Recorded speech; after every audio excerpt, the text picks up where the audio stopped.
നിങ്ങൾ തന്നെ ഒന്ന് ഇമാജിൻ ചെയ്ത് നോക്കൂ. നിങ്ങളിപ്പോൾ ഒരു സ്പേസ് ക്രാഫ്റ്റിനുള്ളിലാണ് ആയിരിക്കുന്നത്. ഏകദേശം ലൈറ്റിന്റെ വേഗതയോട് സാമ്യമുള്ള രീതിയിൽ ആ ഒരു സ്പേസ് ക്രാഫ്റ്റിന് വേഗതയുണ്ട്. നിങ്ങൾ ഈ ഒരു വേഗത്തിൽ സ്പേസിലൂടെ കുതിച്ചുകൊണ്ടിരിക്കുകയാണ്. നിങ്ങൾക്ക് ഏകദേശം 1 വർഷം മാത്രമാണ് സ്പേസ് ക്രാഫ്റ്റിനുള്ളിൽ പിന്നിട്ടിട്ടുണ്ടായിരിക്കുക. എന്നാൽ നിങ്ങൾ ഭൂമിക്കുള്ളിലേക്ക് തിരിച്ചെത്തുന്ന സമയത്ത് നിങ്ങൾ ആ ഞെട്ടിക്കുന്ന സത്യം അറിയുന്നു. ഭൂമി ഏകദേശം 10 വർഷം മുന്നോട്ടേക്ക് പോയിരിക്കുന്നു. നിങ്ങളെ സംബന്ധിച്ച് കേവലം 1 വർഷം മാത്രമാണ് നിങ്ങൾ സ്പേസ് ക്രാഫ്റ്റിനുള്ളിൽ ചിലവഴിച്ചിട്ടുള്ളത്.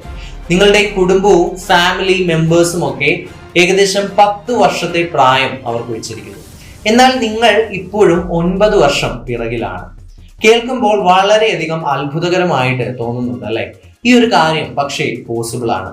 ഫ്യൂച്ചറിലേക്ക് ടൈം ട്രാവൽ ചെയ്യുക എന്ന് പറയുന്നത് വളരെയധികം പോസിബിൾ ആണ് എന്നുള്ളത് തന്നെയാണ് സയൻസ് തെളിയിച്ചിട്ടുള്ളത്.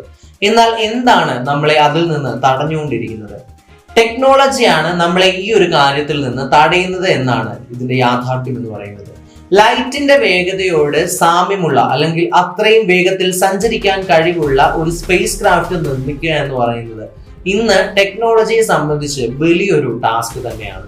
അത്രയധികം വേഗത്തിൽ സഞ്ചരിക്കാൻ കഴിയുന്ന ഒരു സ്പേസ് ക്രാഫ്റ്റ് നിർമ്മിക്കാൻ സാധിച്ചാൽ തീർച്ചയായിട്ടും ഫ്യൂച്ചറിലേക്ക് ഉള്ള ടൈം ട്രാവൽ എന്ന് പറയുന്നത് 100% പോസിബിൾ ആണ് എന്ന് തന്നെയാണ് സയൻസ് പറഞ്ഞുകൊണ്ടിരിക്കുന്നത്.